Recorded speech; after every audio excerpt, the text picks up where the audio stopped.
the Mercury Theatre on the air.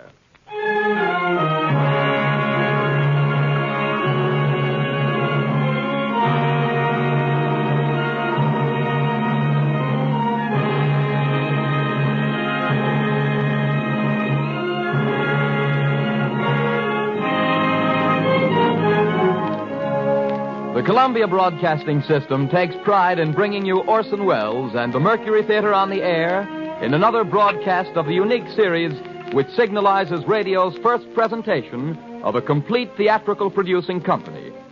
For these programs, the regular member stations of the Columbia Broadcasting System are joined by the coast-to-coast network of the Canadian Broadcasting Corporation.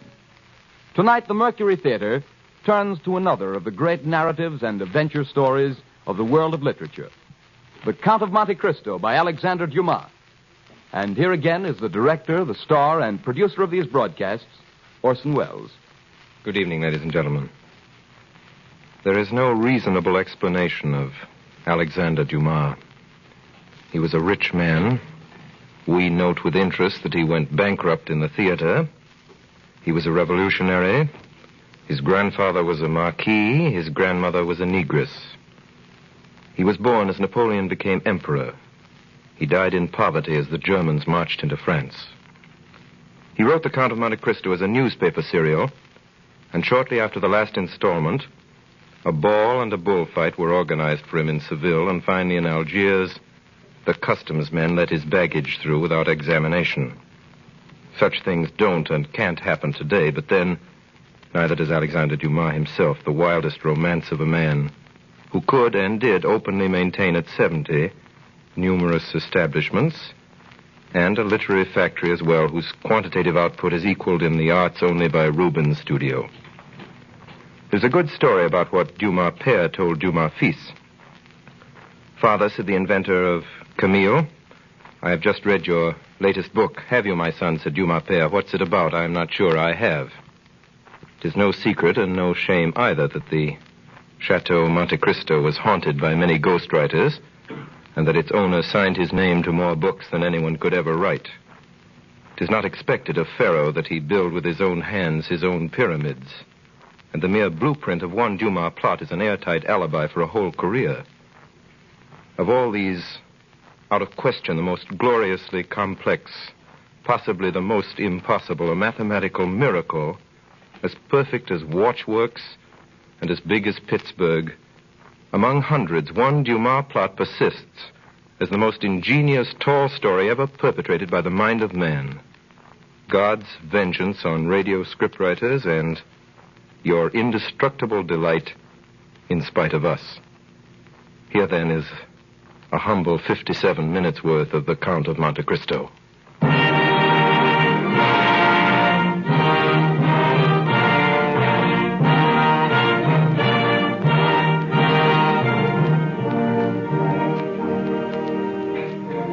In the year 1815, I, Edmond Dantes, was first mate of the Pharaoh, bound for Marseille from Smyrna, Trieste, and Naples.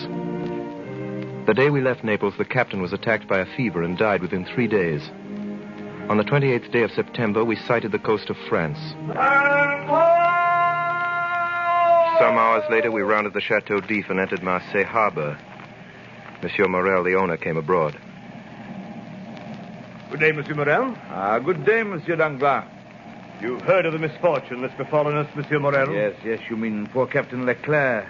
He was a brave and an honest man. And a first-rate seaman, grown old between sky and ocean. Well, a man needs not be old, Danglars, to know his business. Edmond Dantes, your mate there, seems to understand his thoroughly. Hey, let go the anchor!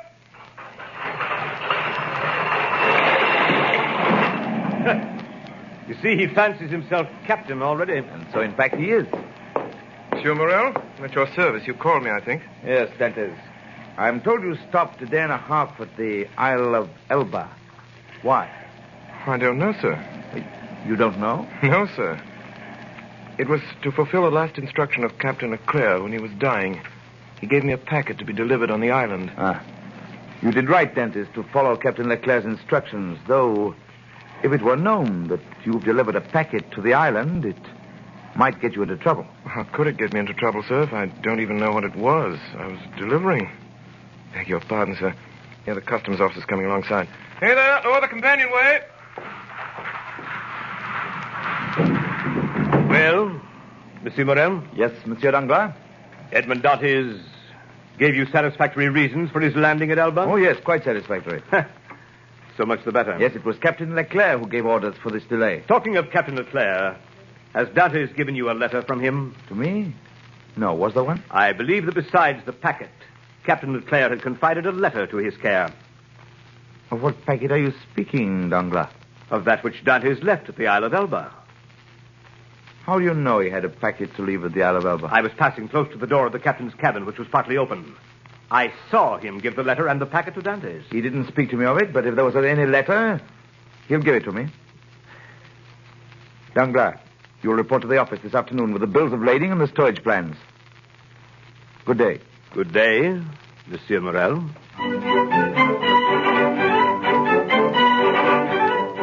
It's a wonderful thing to be home again after 3 months at sea. To see the places you've grown up in as a boy and the streets full of people. I found my father in the little dark room where he lived on the 4th floor of a house in the Rue du Noyer. Father. Oh, Edmond. Father. What is it? Are you ill?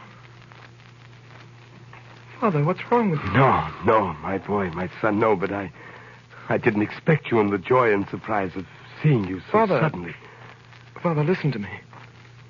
I'm to be captain at 20, a captain with 3,000 francs pay and a share in the profits. Isn't that more than I could have hoped for? Yes, dear boy. Much more than we could have expected. Smart young dog, your son, eh, Dantes? In the doorway stood our neighbor, the tailor, Caderousse. Captain, eh?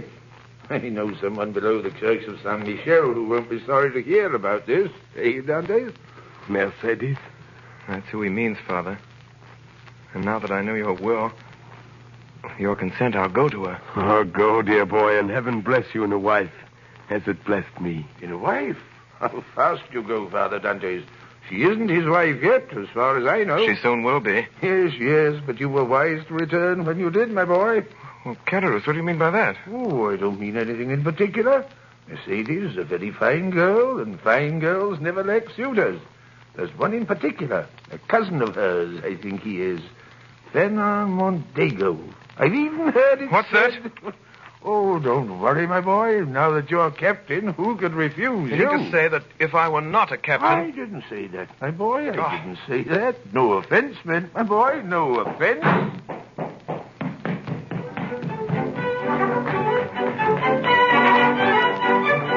I went into the street, down past the church of Saint Michel, into the fisherman's quarter. Mercedes! Mercedes! Edmond, you're back. We were in each other's arms. The burning sun of Marseille covered us with a flood of light. At first I saw nothing but her face raised to mine. The shining eyes, the eager lips. Then suddenly in the room behind us I saw the face of a young man, pale and threatening. And I saw that he had his hand on a knife at his belt. Mercedes, who is this man? Mercedes, I did not expect to meet an enemy here in your house. He is no enemy. This is my cousin. We've been friends since childhood. Fernand is the man whom, after you, Edmond, I love best in the world. Well, give me your hand, Fernand. Is your name Edmond Dantes? Fernand Mondego came forward. For an instant I saw a look of deadly hatred in his eyes. Then quickly, without giving me his hand, he went past us and out into the street.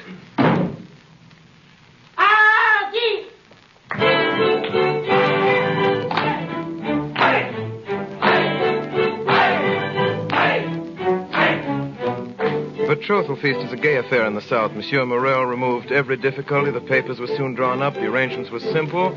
Mercedes had no fortune. I had none to settle on her, and the wedding was set for 2. All our friends were there, and the crew of the Pharaoh and Mercedes people from among the fishermen.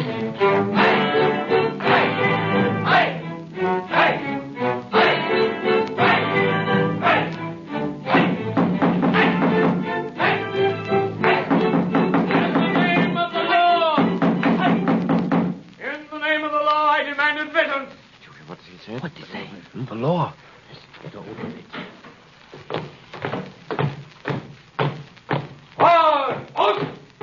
Who among the persons here assembled answers to the name of Edmond Dantes? I'm Edmond Dantes. What do you want of me? Edmond Dantes, in the name of the law, I arrest you. Arrest me?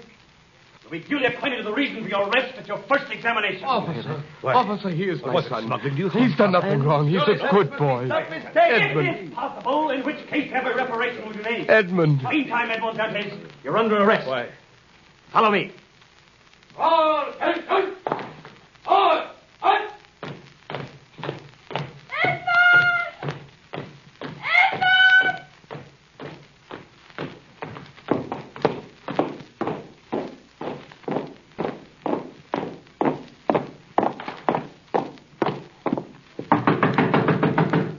Come in. Monsieur de Villefort, here is the prisoner. Bring him in. Wait outside. Yes, sir. What is your name? Are you the king's prosecutor, sir? Yes. Your name? My name is Edmond Dantes. Give all the information in your power. Have you served under the usurper, Napoleon? No, sir. It is reported that your political opinions are extreme. My political opinions? Alas, I never had any opinions. I'm hardly 19, sir. What do you make of this, then? It is a letter, Monsieur Dantes. Well, read it. Monsieur, the king's prosecutor is hereby informed by a friend of the throne and religion that one Edmond Dantes, mate of the ship Pharaoh, arrived this morning from Smyrna after having touched at Naples and the island of Elba. He's been entrusted by the usurper with a letter for the Bonapartist committee in Paris. Proof of this crime will be found on arresting him, for the letter will be found on his person or at his father's or in his cabin on board the Pharaoh. I'm sorry, sir, I don't understand it. Do you know the writing? No, sir.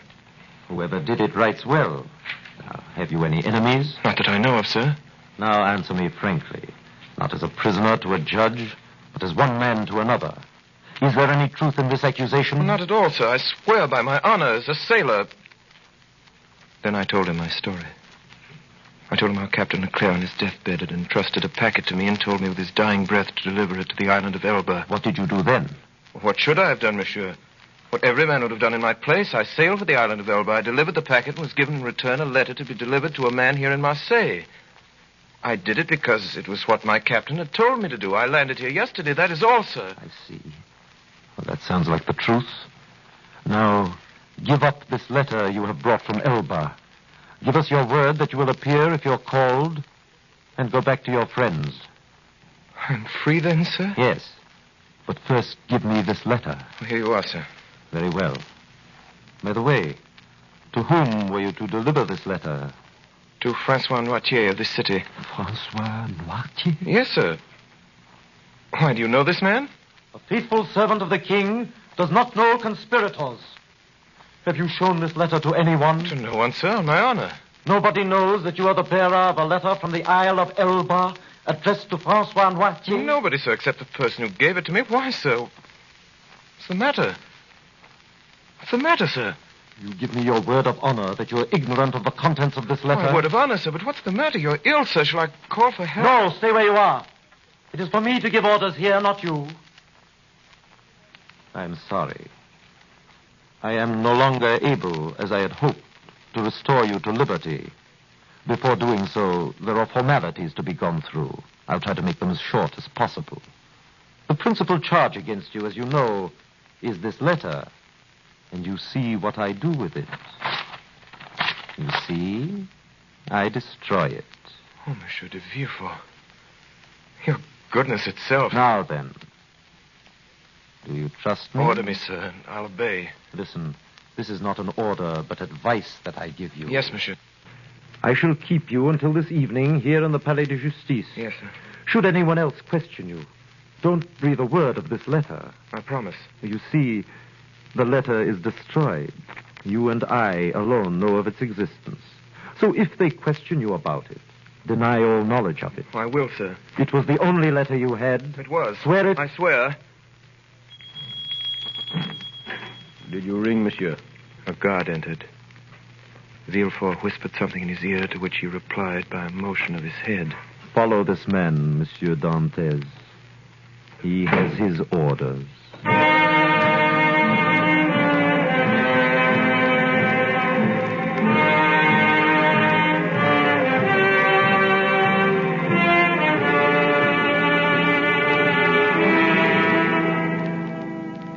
I was taken to a cell. Presently it grew dark. Hours later, I heard steps coming along the corridor. By the torches they carried, I saw the glittering sabers and carbines of 4 gendarmes. Edmond Dantes? Have you come to fetch me? Yes. By the orders of the king's prosecutor? I believe so. Come with us.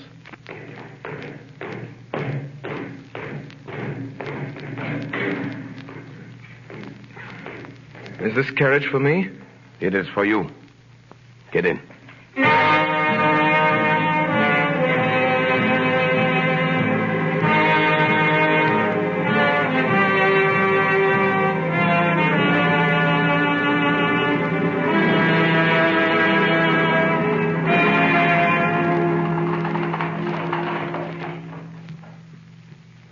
Get on board.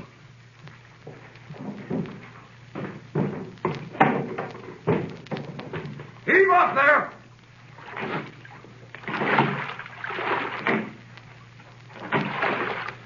I sat in the stern sheets with a guard on each side of me in the little boat.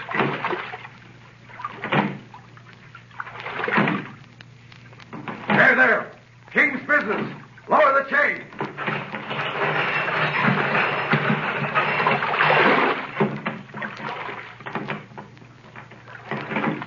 The chain that closes the mouth of the port at night was lowered.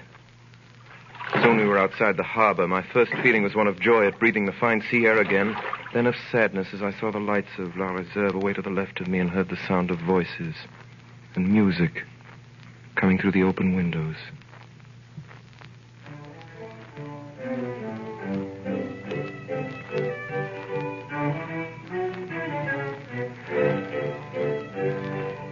Now we had passed the Tête de Mort.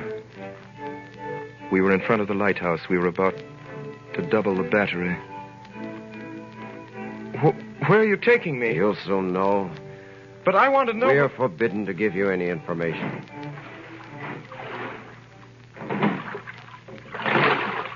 Now we had left the Isle Rotoneau where the lighthouses stood, and we were going past the fisherman's quarter. A few lights were visible from the water. If I cried out, perhaps Mercedes might hear me. I remained silent, my eyes fixed on the lights. The boat went on, and presently a rising ground hid the lights. Then I saw that we were out to sea. Comrades! For the love of God, tell me where we're going. You're a native of Marseille and a sailor, and yet you don't know where you're going? I have no idea. Well, unless you're blind or have never been outside the harbor, you must know. No. Look around you. Then suddenly, within 100 yards of me in the night, I saw a dark, frowning rock with a tower on it, like a great black scaffold.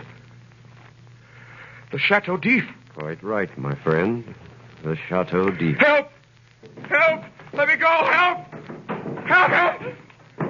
I'm innocent! I'm innocent! I'm innocent! I'm innocent!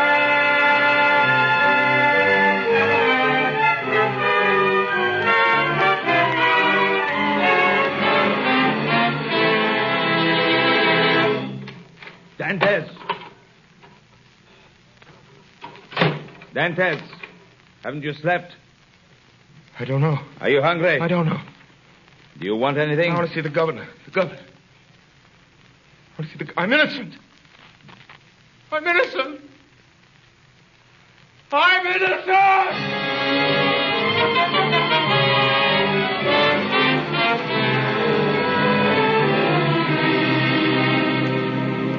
Another day.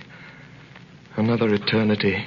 I threw out my food onto the floor. I walked round and round the narrow cell like a wild beast in its cage. I tore up the straw of my mattress. Dantes! Well, Are you reasonable today? I want to see the governor. I've told you that's impossible. Why is it impossible? It's not allowed. I want to see the governor. Take my advice, my friend. Don't brood over what's impossible. You'll go out of your head. You think so? We had an instance of it here in this cell. The priest who was here before you. He kept offering the governor 1,000,000 francs for his freedom. In the end, he went out of his head. When was he in this cell? 2 years ago. Was he set free? No. He was put in a dungeon. Listen to me. I want to see the governor. If you don't let me see the governor someday, I'll hide behind the door, and when you come in, I'll dash your brains out with a stool. Threats, eh? Hey, put that stool down. Are you going to let me see the governor? Put it down. Put that stool down. Put it down. Where do I see the governor? Yes.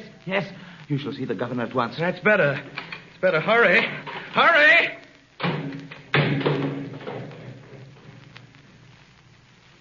Presently, the jailer returned with 4 soldiers.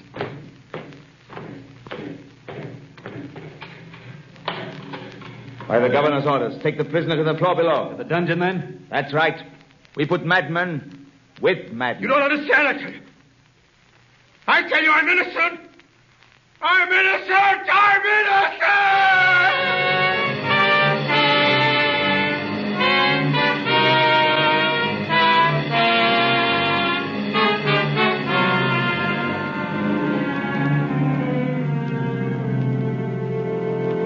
Months went by underground, foul, humid, and dark. Every day, twice a day, morning and evening, the jailer came to my cell and put down the vile food and went away without speaking to me. My hair and nails had grown long, and my skin was white as a leper's. I'd been proud the first months. Now I began to beg. I begged to be moved from this dungeon to another. I begged to be allowed to walk about. I begged for books. Nothing was granted. I spoke to the jailer when he brought me my food. He rarely answered me. But to speak to a man, even though mute, was something. I tried to speak when alone, but the sound of my own voice terrified me. After what must have been 3 or 4 years, the governor of the Chateau was transferred. The new man never troubled to learn my name. I was no longer Edmond Dantes. It was number 34. I took to praying, but not as men pray in prosperity. In my prayers, I laid out every action of my life before the Almighty. Still, I remained a prisoner.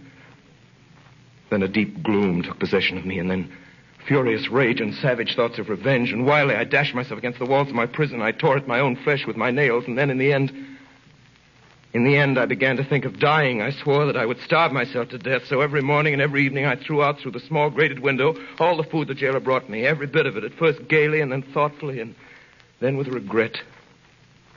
I held the plate in my hand for an hour at a time, gazing at the morsel of bad meat, of tainted fish, of black and moldy bread. Then I remembered my oath and threw the dish away. One day, I found I had not sufficient force to throw my supper out of the window. The next morning, I could hardly see or hear. I knew I was dying. The day went by. I felt a sort of stupor creeping over me. The gnawing pain at my stomach had ceased. My thirst had abated. When I closed my eyes, I saw myriads of lights dancing before them. I was on the edge of that mysterious country called death.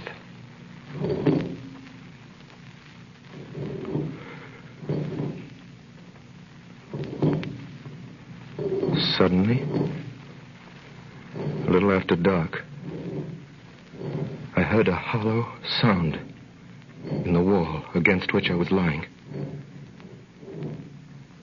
I sat up and listened. It was a continual scratching, as if made by a huge claw or some iron instrument scraping against the stones. Then all was silent. Soon afterwards it began again, nearer and more distinct. Perhaps it was only a workman repairing a neighboring dungeon. I would soon find out. The sound continued. With my earthenware jug, I knocked against the wall where the sound came.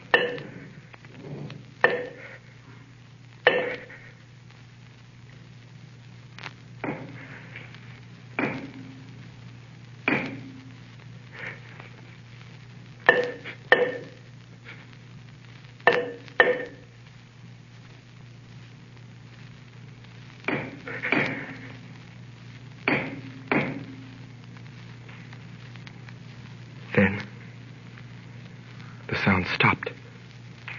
The night passed in complete silence. I never closed my eyes. 3 days passed. 3 long days. And never a sound. At last, on the 4th evening, whoever it was quite close to me now. I wanted desperately to help him. But I had nothing, no knife or sharp instrument. I smashed my earthenware jug. That night I moved my bed out from the wall and started to scrape the plaster with a piece from my broken jug. Soon the fragments of plaster began to fall away. In 3 days I uncovered a large stone. The next day about noon the stone began to move. Oh, my God, don't fail me now. My God. Who talks of God in this place? Speak again. In the name of heaven. Speak. Who are you? A prisoner. Of what country? A Frenchman. Your name? Edmond Dantes. How long have you been here? Since the 28th day of February, 1815. Your crime? I'm innocent. And you? Who are you? I am number 27. How long have you been here? Since 1804. 20 years. All that night we worked. Then, just before dawn, a portion of the floor in my cell gave away. And from the bottom of this passage, the depth of which it was impossible to measure, appeared the head, then the shoulders, and lastly the body of a man.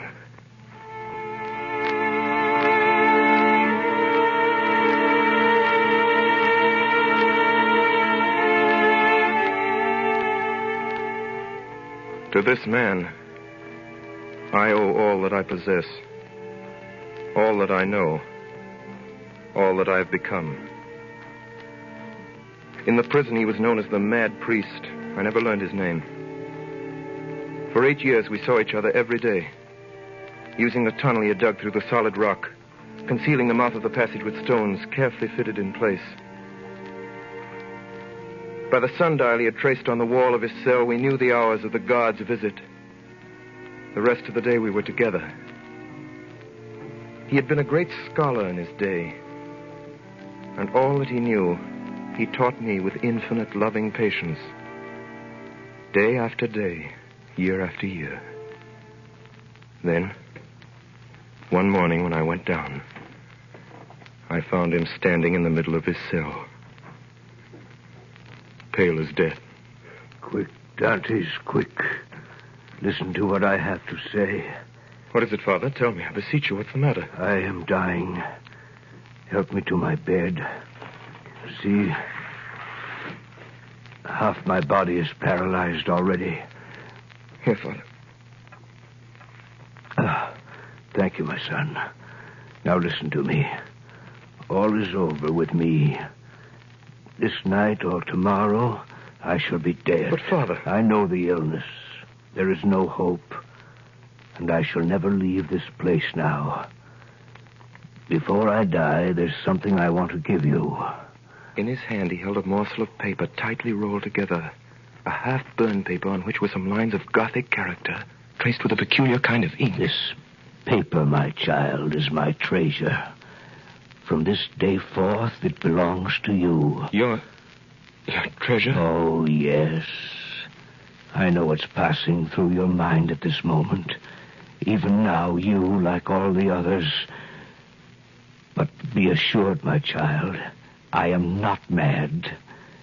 This treasure exists. Read what it says. This treasure, which may amount to declared April 14. You see? I see nothing but broken lines and unconnected words. Yes.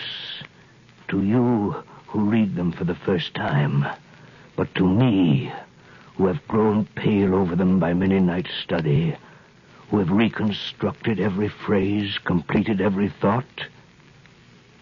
Have you ever heard of the great Spada treasure? I've heard sailors talk of it, yes. For 10 years, I worked for the House of Spada. That paper you have is what is left of the will of Cardinal Spada, murdered by Roderick Borgia. Now, take this and put the two pieces together and read. The 25th day of April, 1498, being invited to dine by His Holiness Alexander VI, and fearing for my life, I declare to my nephew Guido Spada, my sole heir, that I have buried in a place he knows, in the caves of the island of Monte Cristo, all I possessed of ingots, gold, money, jewels, and diamonds, which treasure may amount to nearly 2 million of Roman crowns, which you will find in the farthest angle of the island cave. And this treasure I bequeath and leave entire to him as my sole heir, Rodrigo Spada. 10 million crowns. Yes, 100 million francs of our money. Think of the good a man could do in the world with 100 million francs. Yes. Now, I am dying. With my dying breath, I leave this treasure to you. Pray God you'll be more fortunate than I. But I have no right to it, sir. You are my son, Dantes. You are the child that God sent to console me in my captivity.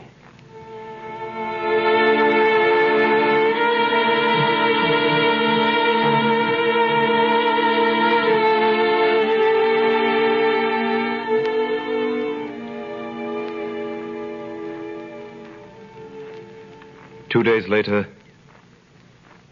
in fearful agony, he died. I closed his eyes and laid him out to rest as well as I could. That night, the governor of the prison came down to look at the body. Well, the madman's gone to look after his treasure. With all his millions, he hasn't enough to pay for a shroud, eh? Is the iron heated? Yes, sir. Apply it to the soles of his feet. From where I stood in the secret passage, I could smell the sickening odor of burnt flesh. He's dead, all right. Poor devil. He was a priest. Get him the newest sack you can... What time shall we bury him, sir? The usual. When the cell was empty again, I went in. On the bed at full length, and faintly lighted by the light of a single candle, was visible a sack of coarse cloth. In it was stretched a long and stiffened form. I unlaced the sack, drew the corpse out, and carried it through the tunnel to my cell.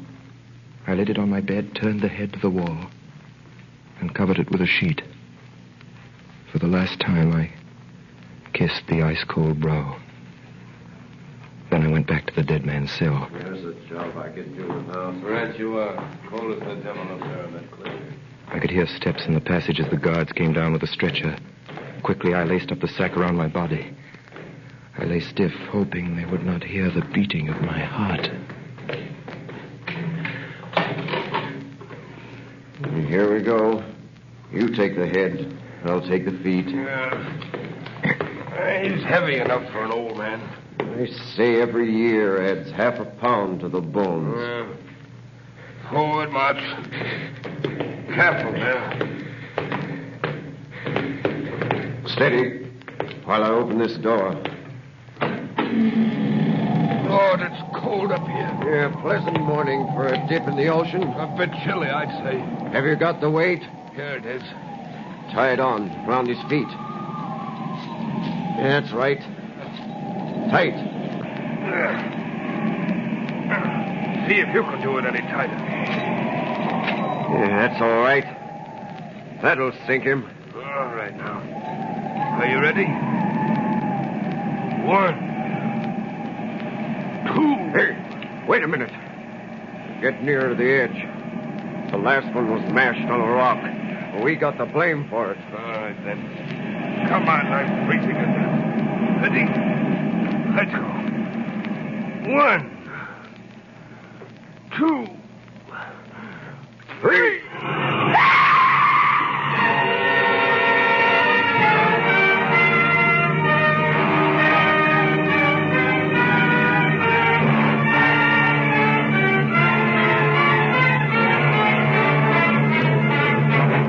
You are listening to the CBS presentation of Orson Welles and the Mercury Theatre on the Air in Alexander Dumas' Count of Monte Cristo. The performance will continue in just a moment. This is the Columbia Broadcasting System. We continue now with the Count of Monte Cristo, starring Orson Welles with the Mercury Theatre on the Air. In September 1834, there arrived in Marseille a man of about 38 or 40, of a pallor that was almost livid. He gave the impression of a man who had been enclosed for a long time in a tomb. Soon after landing, he inquired for a man by the name of Dantes. And hearing that he'd been dead for the past 14 years, he asked for a tailor called Caderousse. Are you Gaspard Caderousse? I am. Let's go inside, my friend. I have to talk to you. Well, what is it? Monsieur Caderousse, in the year 1814 or 15, did you know a young sailor by the name of Dantes? Dantes? Yes. Why do you ask? Is he alive? No, he died in prison. Died, eh? What did he die of? What do young, strong men usually die of in prison? He died of sorrow and a broken heart. And before he died, he begged me to clear his name. He gave me the names of the people here in Marseille who had been his friends. There are 3, he said, besides my father and the girl I was betrothed to. One of them is Caderousse. He said that? The second is Danglars. Danglars? The third is Fernand Mondego. Mondego? You know these men? Know them? Where in heaven's name have you been, my friend? There isn't a man in France who doesn't know them. Danglars is a millionaire, has a banking house of his own. Baron Danglars, he calls himself now. And Mondego's a count and a cabinet minister and an officer of the Legion of Honor, with a house in Paris a block wide.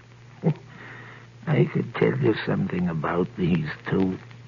Not that it'll do much good now that he's dead. Who? That young fellow you were talking about, Dantes.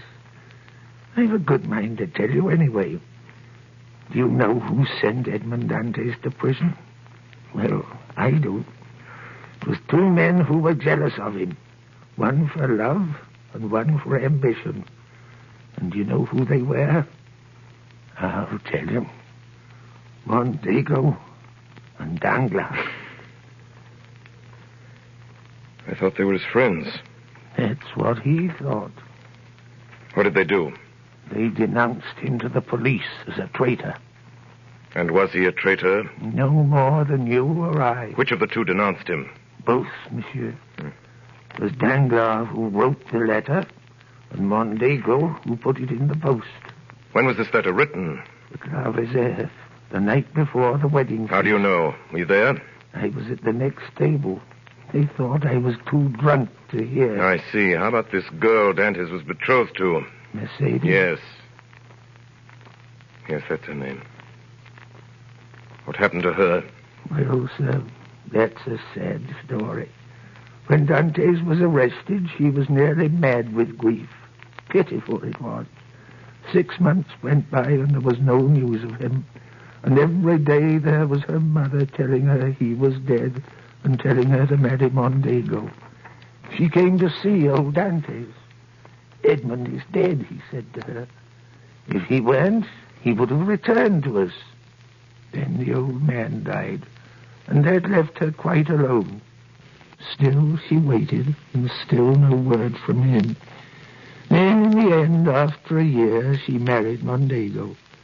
And now she's one of the greatest ladies in Paris. A year. She waited a year. What did you say? Nothing. Nothing. You say Edmond Dantes' father died? Yes, soon after his son disappeared. What did he die of? If you ask me, he died of starvation. Starvation? The doctor had another name for it, and I know better. He locked himself up in his room and died of starvation.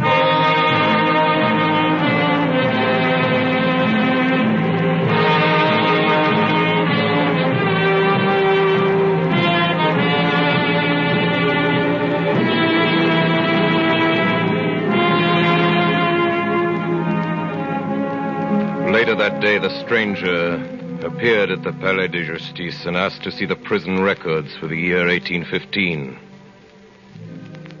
He obtained permission to go through the case of a certain Edmond Dantes, imprisoned that year and subsequently reported as dead. He found everything arranged in due order: the denunciation, examination, and the magistrate's marginal notes. He read the examination and noted with surprise that the name of Francois Noirtier, to whom the fatal letter had been addressed, never once appeared in it. There was a notation in the margin which read as follows: Edmond Dantes, an inveterate criminal, to be kept in complete solitary confinement and to be strictly watched and guarded. It was signed de Villefort. Below, in another hand, was written, prisoner killed while attempting to escape. That night, the stranger left Marseille, going north.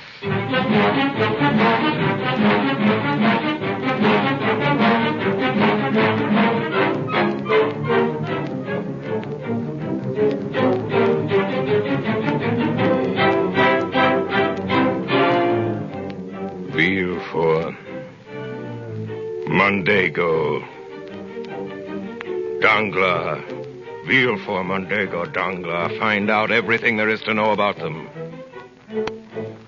Every move they've made. Every word they've said. Every line they've written. Yes, sir. Find out about their homes, their wives, their children, their friends. Yes, sir. Find out where they got their power, how they made their money, whom they robbed, whom they cheated, whom they murdered.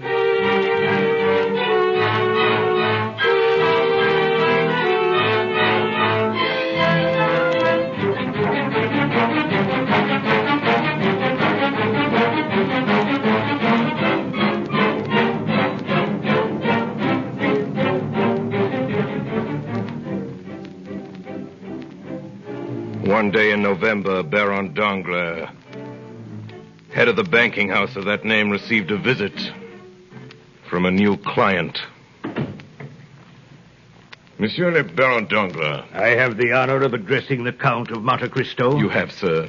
Have you been in Paris long, sir? Since this morning. I have a letter here, sir, from the firm of Thompson and French in Rome. A letter of credit in your name. Good. And I take it that beginning today my checks will be duly honored by your house. In this letter, sir, there is one thing not quite clear. Indeed. According to this letter, the Count of Monte Cristo is to have unlimited credit on our house. And what is there in that simple fact that requires explanation?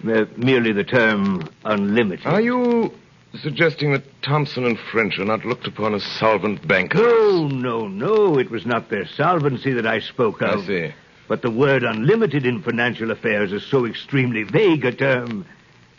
To me, Baron, the word means exactly what it says.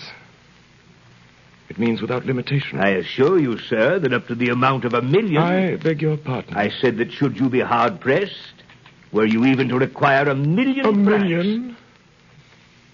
My dear sir, for a trifle like that, I assure you I should never have trouble to open an account? 1 million francs.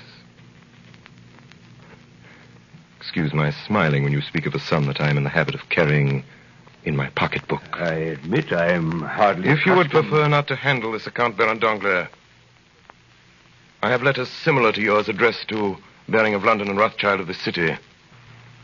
You need have no scruples in declining. I assure you I never No, entertained. no. No, you merely wish to be convinced that your stockholders ran no risk, nothing more. Very sound, Baron Danglars.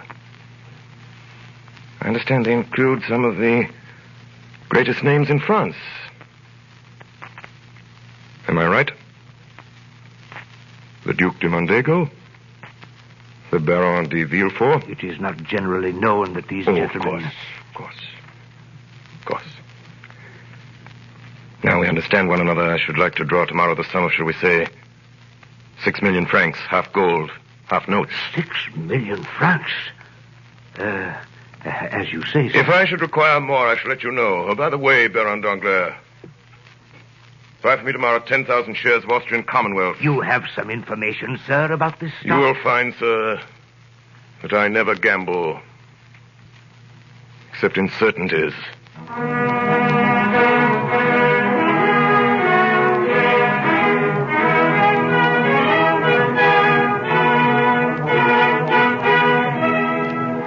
Rarely has Paris been more intrigued than it was that winter by the mysterious Count de Monte Cristo. Of his title, nothing was known, save that he derived it from a small, uninhabited island off the coast of Corsica. The source of his fortune was equally obscure, yet his wealth seemed inexhaustible. The paintings in his house in the Champs-Élysées were valued at 3 million francs, and it was known that for his carriage wheels alone he had paid 1 million francs, yet far from diminishing. By the middle of December, successful speculation had increased his deposit at Danglars' bank from 4 to nearly 6 million francs. At the end of December, a ball was given by the Count and Countess de Mondego.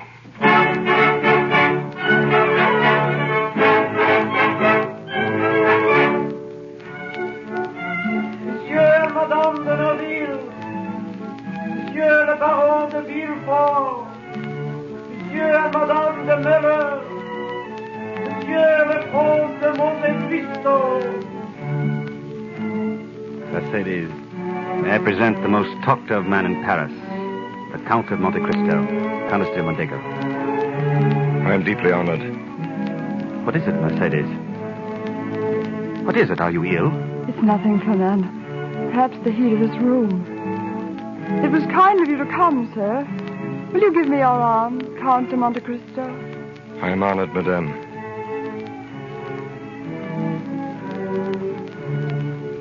Is it true, Count, what everyone is saying about you in Paris?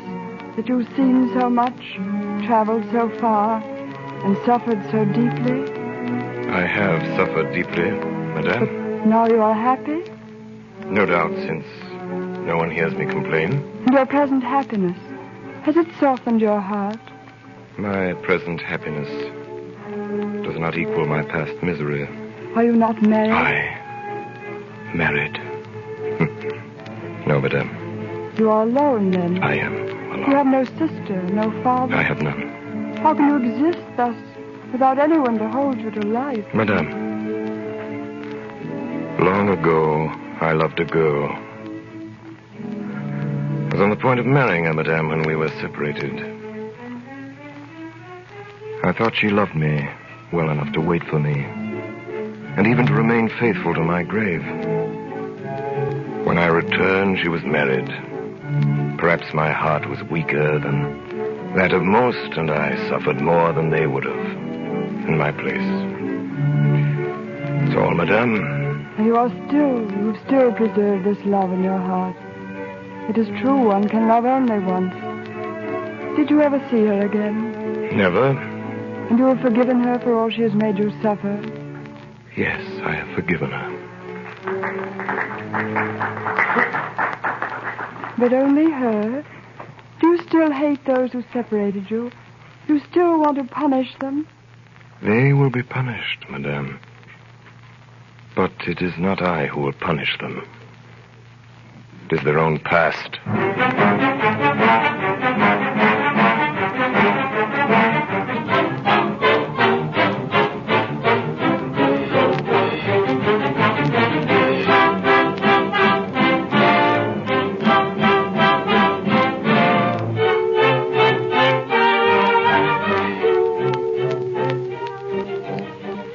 Danglars, Villefort, Mondego. What have you found out about these men? Danglars. Danglars, native of Marseille. Banker, 3 times bankrupt. Convicted of using charity funds. Yes. Recently suspected of plunging heavily with borrowed funds. Villefort, native of Marseille. Formerly King's agent in that city, where he acted as Bonaparte's spy under the name of Francois Noirtier. Known to accept bribes. At present Prosecutor General at King's Court. Said to speculate heavily with Danglars' bank. Mondego, native of Marseille. Dismissed from naval service for theft. Tried for murder, 1816.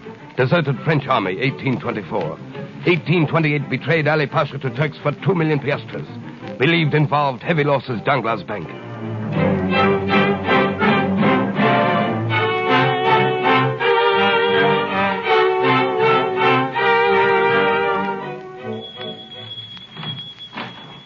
Monsieur Danglars. He's in the private office, Baron de Villefort.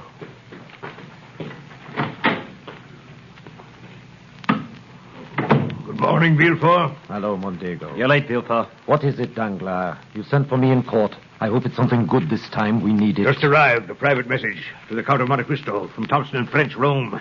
They've never been wrong yet. Does he know you intercept his messages, Danglars? Who cares? What does it say?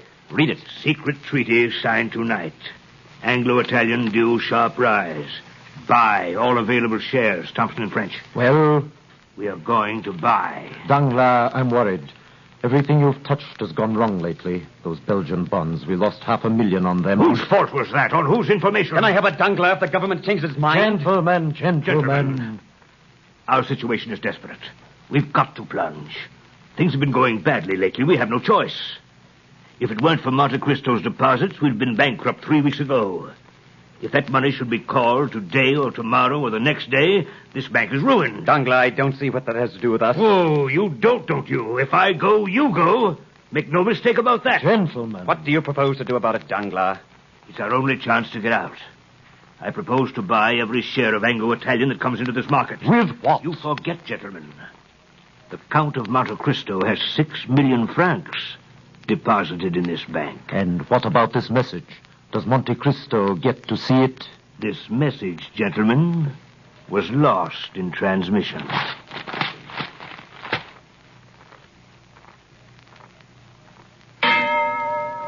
Shares of Anglo-Italian. 102. 104. 200 Anglo-Italian. 105. 110. Sold. 500 Anglo-Italian. 110. 115. 117. 125. Sold. 300 shares of Anglo-Italian. 130. 135. 300 shares at 150. 100 shares of Anglo-Italian. 160. 175. Well? 62,000 shares. How much profit does that show? So far, 750,000. And it's only a beginning. Who was selling? I don't know. I couldn't find out. Come in. Well, what is it? The Count of Monte Cristo to see you, sir. Tell him I'm not... Good afternoon, gentlemen. I hope I don't intrude. Danglars? De Villefort? Mondego? How fortunate. Gentlemen, I'm here to say goodbye. Goodbye? I have decided to leave Paris for a while. Perhaps forever. Before I go, there are certain things I have left to do. Monsieur Danglars, I am in need of money for my journey. My credit on your books as of tonight is 6 million francs. Less about 1 million to cover certain stocks I sold short today. Here is a check for 5 million francs made out to cash. My carriage is outside. I will take half in notes, half in gold. But surely... I beg your pardon? Surely, sir, such a very large sum. If you could conveniently wait for this money for 24 or for the most, 48 I told you. Baron Danglars, I'm leaving Paris tonight. Oh, by the way, Baron, you may be interested to learn. Less than an hour ago, Anglo-Italian went into liquidation. At this moment, that stock is worth less than the paper on which it's printed. But the message from Thompson and French... That message was sent on my instructions 3 days ago. You see, gentlemen, I own Thompson and French. It is not true that the treaty... As far as I know, Mondego, there never was any question of a treaty. But it means that you 3 gentlemen are ruined. It means that you, Danglars, have robbed the poor and the helpless for the last time. I'll prosecute you for this. I'll issue a warrant for your arrest. I don't think you will, Baron de Villefort. In the first place, that message was addressed to me. In the second place, since noon today, there has been in the hands of the Minister of Justice a complete record of the career of Francois Noirtier, Baron de Villefort, spy, thief, forger, informer, what are you? Perjurer. Who am I? Still you do not know? I know you very well, Fernand Mondego. And tomorrow all Paris will know you for what you are. Deserter. Traitor. Murderer. Who are you? What have we done to you? You condemned me to a slow, horrible death. You killed my father. You deprived me of love, of freedom, of happiness. Stop! In God's name, who are you? I am the specter of a wretch you buried in the dungeons of the Chateau d'If. You guess it now, do you not? Or rather, you remember it. For notwithstanding all my sorrows and my tortures, I show you now a face which has the happiness of revenge and which is young again. A face you must often have seen in your dreams since your marriage, Mondego, with Mercedes, my betrothed. Yes, Mondego. I am Edmond Dantes.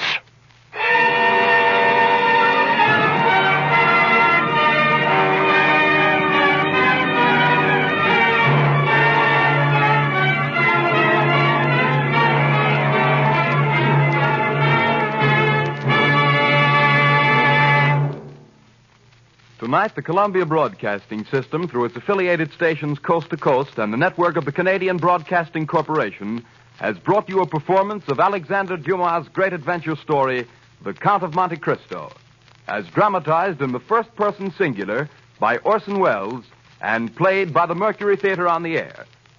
In the cast this evening, Ray Collins as the Abbé Faria, George Coulouris as Monsieur Morel, Edgar Barrier as de Villefort, Eustace Wyatt as Caderousse, Paul Stewart as Old Dantes, Sidney Smith as Fernand Mondego, Richard Wilson as the officer, William Allen as a merchant, Anna Stafford as Mercedes, and Orson Welles as Edmond Dantes, the Count of Monte Cristo. The orchestra was directed by Alexander Semler, and Davidson Taylor supervised the production for CBS.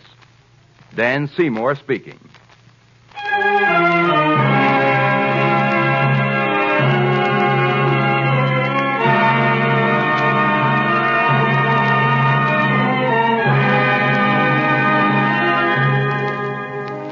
Next week at this same time, another great narrative brought to life by Orson Welles and the Mercury Theatre on the air. The Man Who Was Thursday by G.K. Chesterton. This is the Columbia Broadcasting System.